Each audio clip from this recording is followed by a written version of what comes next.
ಚಿತ್ರಧ್ವಜ ತನ್ನ ಹೆಣ್ಣನ್ನು ಮುಂದಿಟ್ಟುಕೊಂಡು ಮಗಧದ ಅಧಿಕಾರಿ ಜಯಸಿಂಹನಿಗೆ ತನ್ನ ಮಗಳ ವಿಷಯವನ್ನು ಒಡ್ಡಿ ಇಬ್ಬರು ಒಂದಾಗಿ ಇಲ್ಲಿ ಅಭಿಯೋಗ ಮಾಡಿದರು.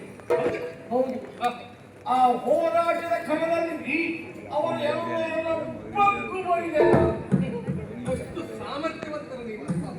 ಆಮೇಲೆ ಚಿತ್ರಧ್ವಜನ ಹೆಣಮುರಿ ಕಟ್ಟು ಅವನ ತಲೆಯೆಲ್ಲ ಕತ್ತರಿಸಬೇಕೆನ್ನುವ ಚಾಳಿಕ ಸತ್ಯ ವಿಷಯವನ್ನು ಅರ್ಥವಾಯ್ತನಿಗೆ ತನ್ನ ಮಗಳನ್ನೇ ಮುಂದಿಟ್ಟುಕೊಂಡು ಇವ ಮತ್ತೆ ಮತ್ತೆ ಹೀಗೆ ಯುದ್ಧಕ್ಕೆ ಪ್ರಯತ್ನಿಸ್ತಾನೆ.